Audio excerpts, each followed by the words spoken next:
The call came on a Tuesday afternoon while I was in back-to-back board meetings. My assistant, Michael, knocked on the glass door of the conference room. I held up one finger. 5 more minutes with the VP of Operations discussing our Q3 expansion into Southeast Asia. When I finally checked my phone, there were 3 missed calls from my sister Lauren and a voicemail. Hey Emma, it's me. So, about the baby shower next Saturday? I've been thinking and, okay, this is awkward, but the shower's at Greenbrier Country Club. Daniel's family is hosting. His mom basically planned the whole thing. Everyone's going to be there. His parents' friends, his colleagues from the firm, people from their social circle.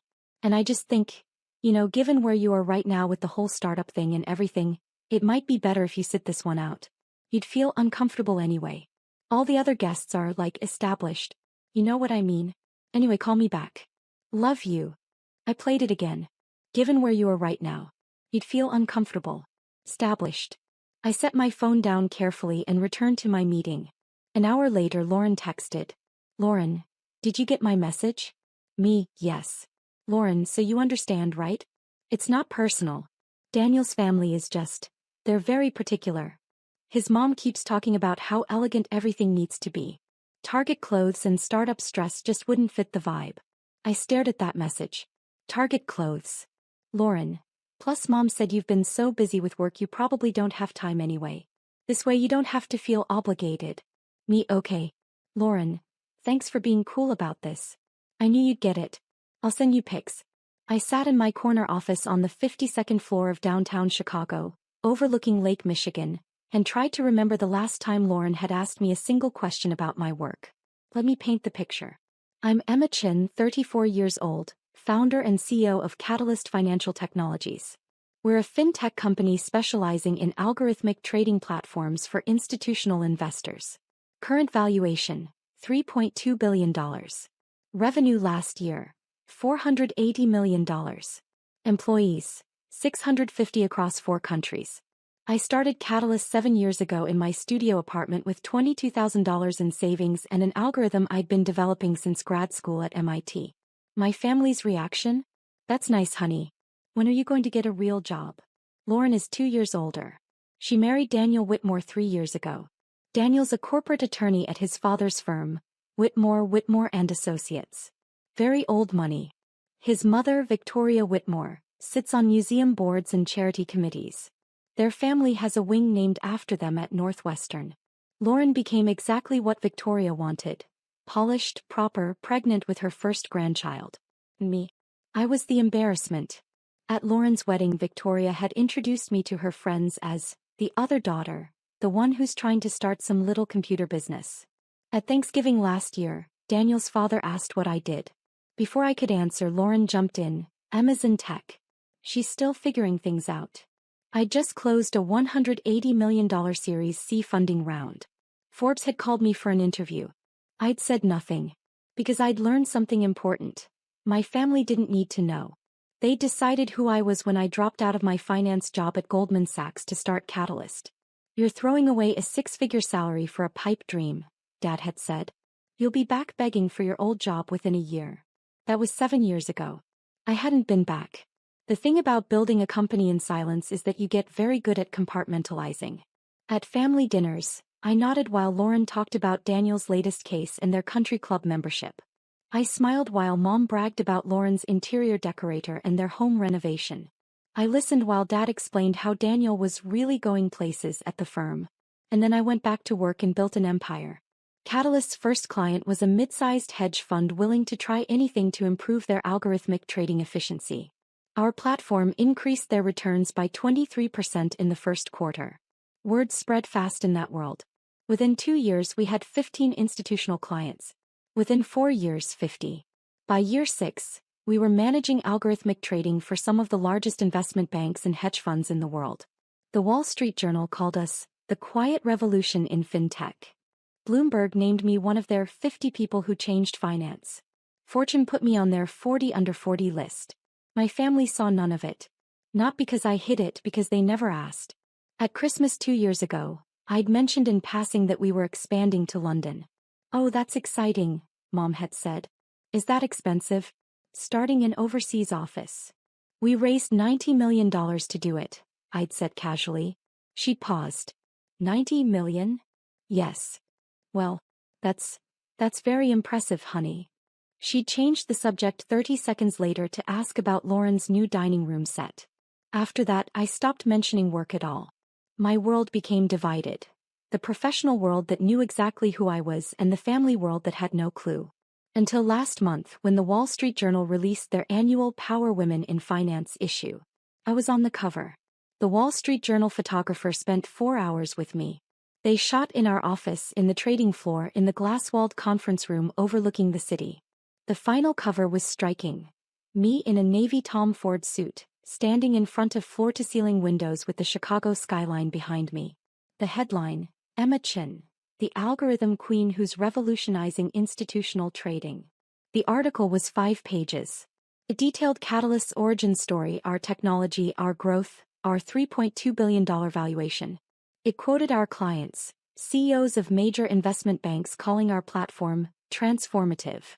It mentioned our revenue, our expansion, our plans to IPO within 2 years. There was a full-page photo of me on our trading floor, surrounded by my team, dozens of screens showing real-time market data. The magazine hit newsstands on a Thursday.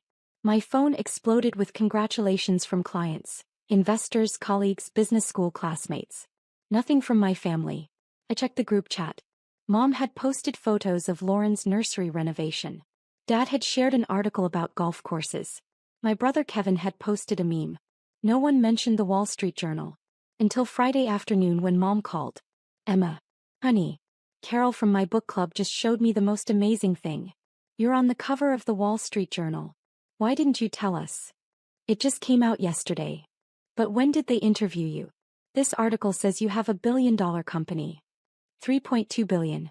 And they interviewed me 6 weeks ago. 6 weeks. And you didn't mention it. I did mention it. At dinner last month. I said I had a Wall Street Journal interview coming up. You asked if it would interfere with Lauren's baby shower planning. Silence on the other end. Well, I'm sure I was just distracted with helping Lauren. This is all very exciting, honey. I'm forwarding this to everyone I know. She hung up before I could respond. Lauren texted 20 minutes later. Lauren. Mom just sent me the Wall Street Journal thing. Why didn't you tell me you were on the cover? It just came out. Lauren. This is insane. You look so professional. When did this happen? Me, which part? The interview or the 7 years of building the company? Lauren. Don't be like that. I'm happy for you. This is huge. Me, thanks. Lauren. Anyway, about the baby shower. Since you're obviously super busy with all this big CEO stuff, you probably can't make it anyway, right? And there was. The cover of the Wall Street Journal hadn't changed anything. I was still the sister who didn't fit in at the country club. Saturday arrived.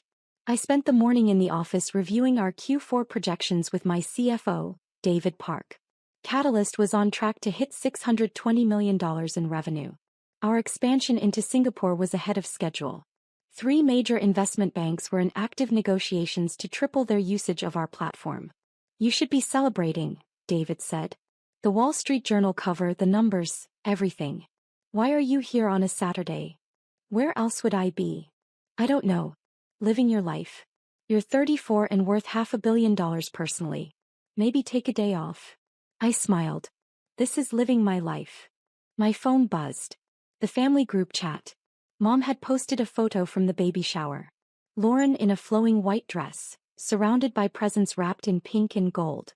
The country club's event room looked like something from a magazine spread. Cascading flowers, elegant table settings, women in designer outfits holding champagne flutes. So beautiful. Lauren looks like a princess. Dad, very classy event. The Whitmores really know how to do things right. Kevin. Free food and I wasn't invited? Rude. I zoomed in on the photo. I recognized some faces. Victoria Whitmore holding court near the gift table. Daniel's father, Robert, in the corner talking to other men in polo shirts and expensive watches. Women I didn't know, all perfectly coiffed, all clearly comfortable in this environment. Lauren had been right about one thing. I would have stood out. Not because of my clothes. I had a closet full of designer suits and could afford anything in that room 10 times over. But because I'd built something instead of marrying into it. And that apparently was worse. According to the family group chat, the shower was going perfectly. Victoria just gave the most touching speech about welcoming a grandchild. Lauren, opening presents now. So many beautiful things. Lauren just opened the Hermes baby blanket from the Vanderbilts. So elegant. I was about to silence my phone when it started ringing. Unknown number. Chicago area code. Emma Chin, I answered. Miss Chin. This is Melissa Garcia from WGN News. We're doing a segment on the Wall Street Journal's Power Women issue, and we'd love to interview you. Would you have time this week? Can you email my assistant to schedule? Of course. And congratulations on the cover. The story is incredible. Building a multi-billion-dollar company from scratch? That's the kind of story Chicago needs to hear. We hung up. 2 minutes later my phone rang again. This time it was a number I recognized.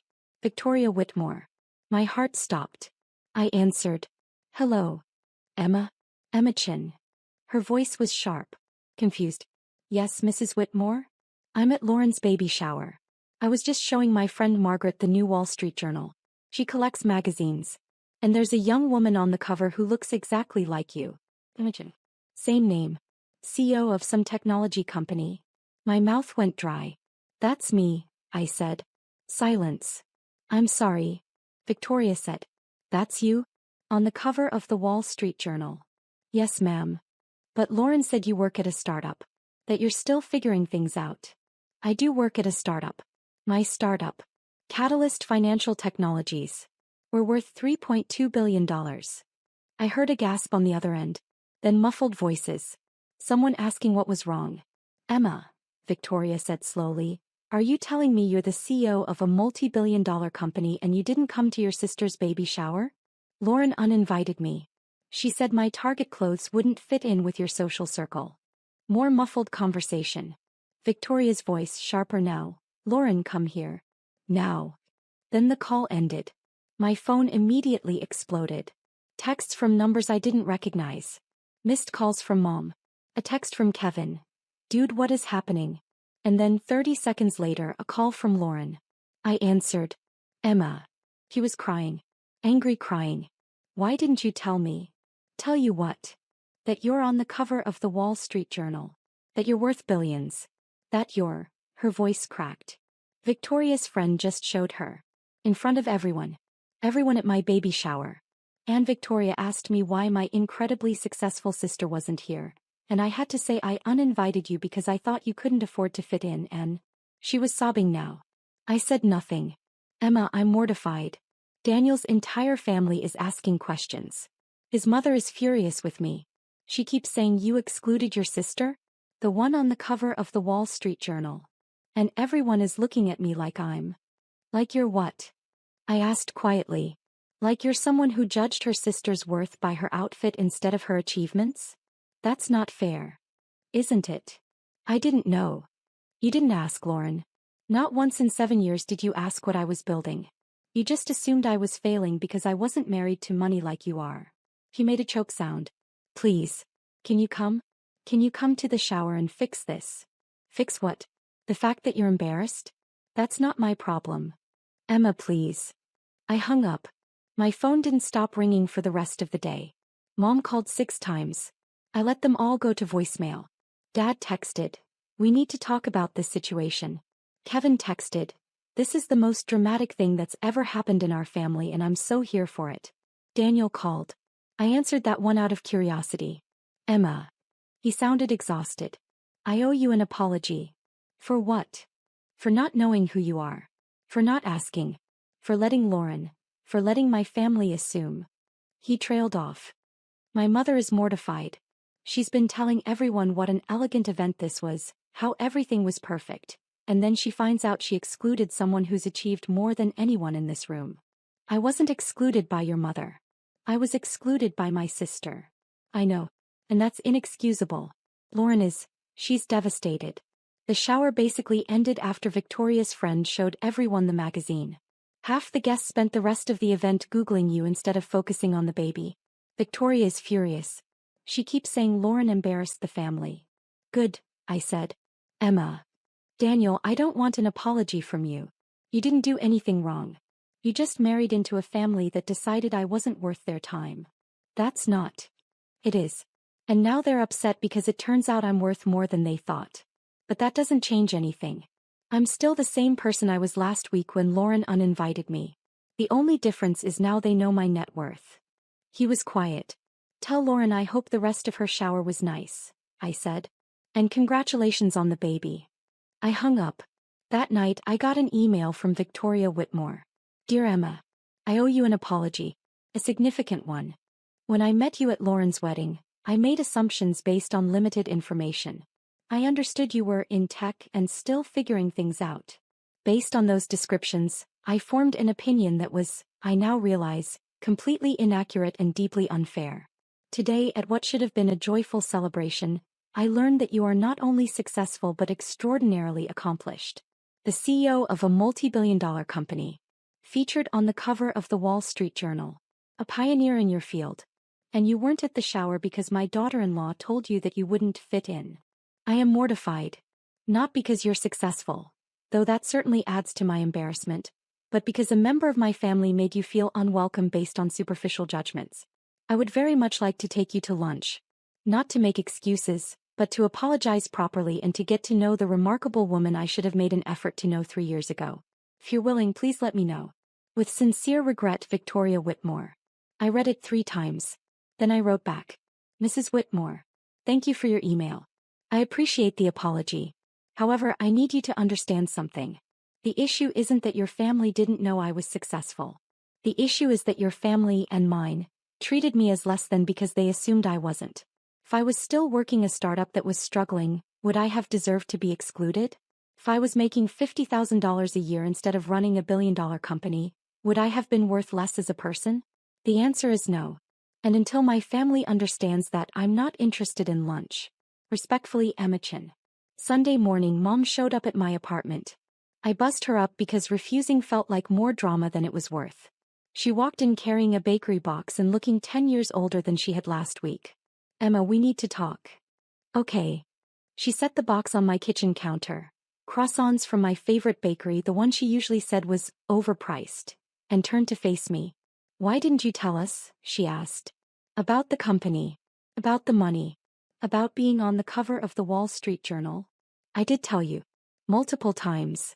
You didn't listen. We didn't realize it was that successful. Because you didn't ask. You assumed I was failing because I wasn't following the path you understood. She flinched.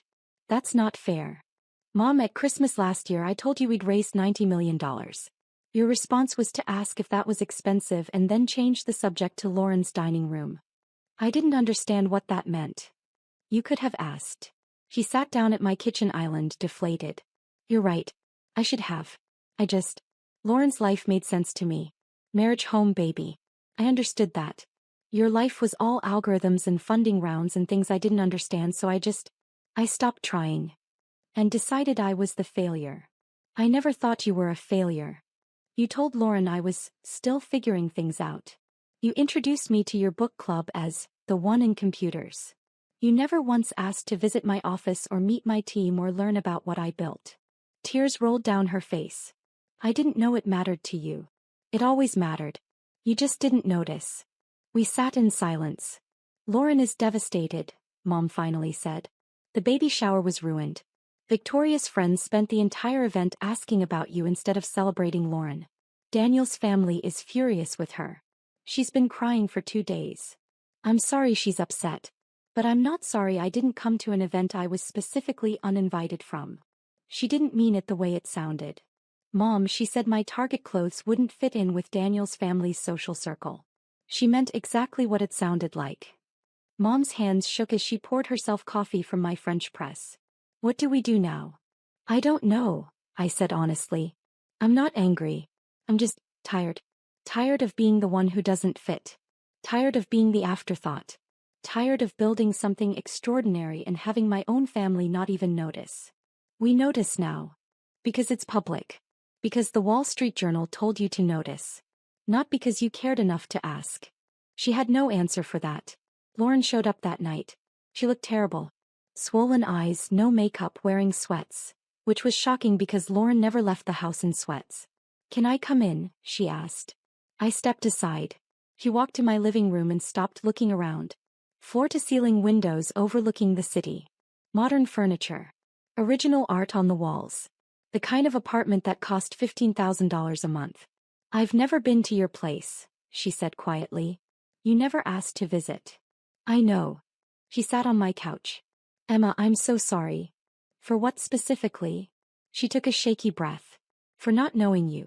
For not caring enough to know you. For judging you based on what I thought your life was instead of asking what it actually was.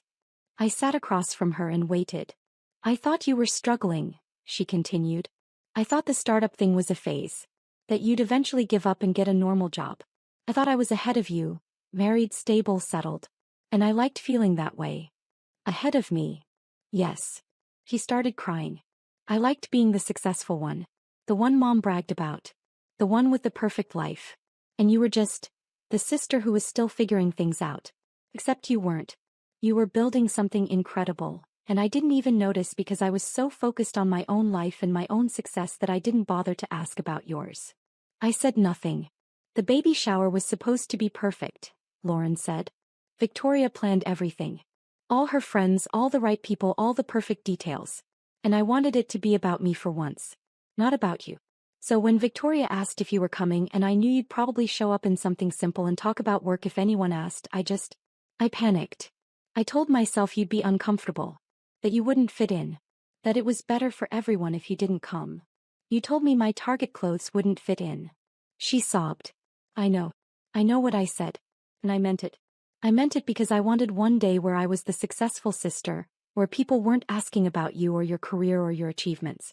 I wanted to be the center of attention without worrying that you'd somehow overshadow me. Lauren, I've never tried to overshadow you. I know. That's what makes it worse. You've never competed with me. You've never thrown your success in my face. You just quietly built an empire while I was busy feeling superior about my country club membership and my husband's family name. She wiped her eyes.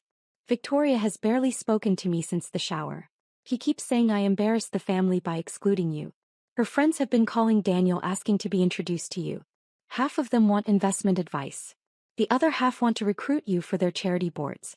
And all I can think about is how I told you not to come because you'd bring down the vibe. I would have brought down the vibe, I said quietly. Not because of my clothes. But because I built my success instead of marrying into it, and that makes people uncomfortable.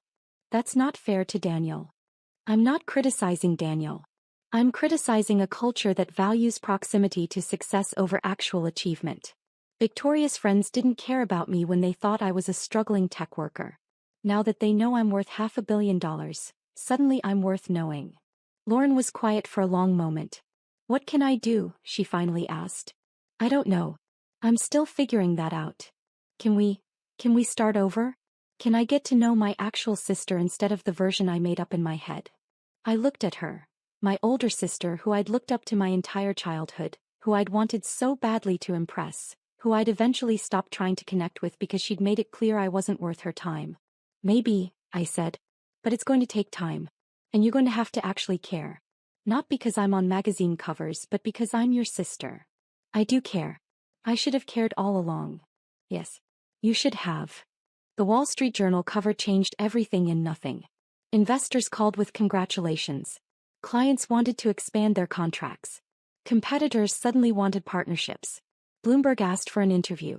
Forbes bumped me higher on their billionaire watch list.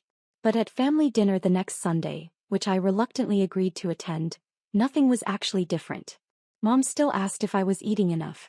Dad still talked about golf. Kevin still made inappropriate jokes. But now they asked questions. How many employees do you have? Dad asked. 650. 700 by year end. That's incredible. How do you manage that many people? Very good executives and a clear company culture. Lauren was quiet most of the meal. He kept looking at me like she was seeing me for the first time. Toward the end she said, Emma, would you want to come to lunch sometime? Just us. I'd like to hear about Catalyst. About what you've built. I'd like that, I said. Victoria Whitmore called the next week. I took the call. Emma, I wanted to follow up on my email. I understand if you're not interested in lunch. But I wanted you to know that I spoke with Lauren.